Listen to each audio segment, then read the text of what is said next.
So, in my 10 minutes, I would like to kindly provoke you by opening the floor for discussion regarding why does devolution matter in a current political momentum, certain plurinational states in the European urban realm. Let me tell you that I'm committed to be very respectful with the whole range of political opinions in the room. And first and foremost, I would like to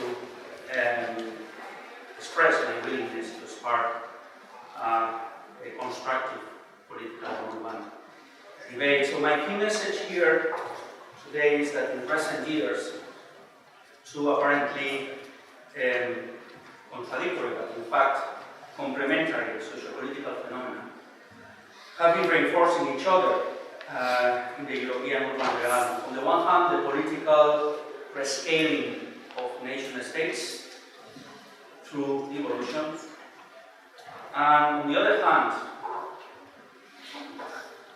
the emergence of two opposed versions of nationalisms. The one here in the picture, the exclusive, populistic right-wing, and mostly state-centric ethnic nationalism. I would like to remind that there is a second kind of nationalism that is not that common in the political debates, that is the civic nationalism. That is about inclusive, progressive, emancipatory, and sometimes social democratic, and it's a stateless version. So in the aftermath of these intertwined phenomena, I suggest that an ongoing, pervasive, and uneven metropolitanization effect is increasingly shaping city-regional diverse political responses by overlapping the urban and metropolitan, the city-regional, and the national political scales. That is mainly the topic today, the political scales in the urban European realm.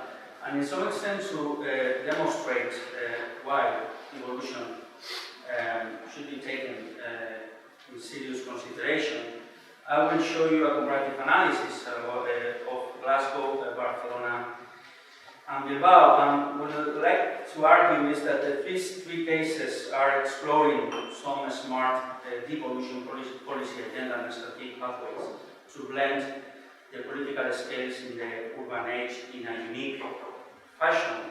However, this fact is significant not only for the future configuration of the existing plurinational states, but altering the uniformity and integrity of devolution, but also because of the likely consequences for the current refundational momentum in the European Union space.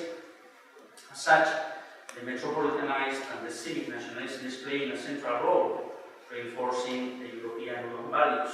Therefore, I suggest the term smart devolution that is required in order to promote more imaginative and entrepreneurial approaches to metropolitan and city-regional politics, policies, and also experimental democratic mechanisms within these nation-states, and also to accommodate these devolution demands and update the current political state dynamics.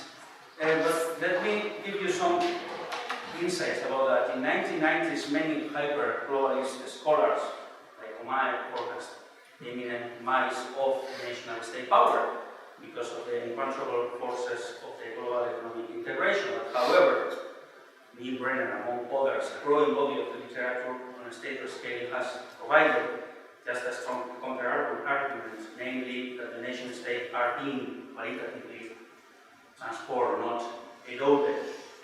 And from the longer perspective, historical perspective, Keating argues that the rescaling of nation-states as the politicization of regional space through place for evolution from the city regions. So this, in some extent, this coincides with the strong historical identities and metropolitan hubs like the three that I am presenting. The point is, in my opinion, that many times the geo-economic metropolitan argument is the most discussed argument regarding how much some city regions are contributing to their nation states, economically speaking. The point is, however, that the geo-economic argument should be or cannot entirely explain how metropolitanization is fueling this deeper evolution, the consequences that debate, and is why I really think that the geo-economic metropolitan argument should be complemented by geopolitics and geo-democratics. We know that evolution debates were invigorated in this country after the year 2014, when the UK voted, Scotland voted no to independence, while the Catalans were refused to have any kind of consultation. In addition to this, the Brexit has triggered a much wider evolution debate, even distinguishing between the exclusive and the inclusive politics in the urban age. This is why I think that there is a connection about this. And further, if we observe the map of the political preferences both in the UK and in Spain, or even this in the UK, this is in Spain, even the proudness of being Spanish is very clear that there are some, we can notice the internal particularities and differential facts. So that means that we should question at least the fixed integrity, uniformity of nation states. Therefore, another interpretation of the urban politics that increasingly are overlapping the metropolitan and city regional politics in reference to nation states, in my opinion, is required by including the geopolitical arguments, the smart evolution. At the end of the day, we are talking about how nation states and the city regions can negotiate and agree different status, but also the geo-democratics that many times are forgotten in terms of the new version of the right to the city as Lefebvre and Harding suggested being applied to the right to decide. This demonstrates the connection between the devolution claims and the metropolitan inclusiveness. I mean, the idea that the ethnic nationalism mainly is focused on the non-metropolitanized politics, and the civic nationalism is focused on the metropolitanized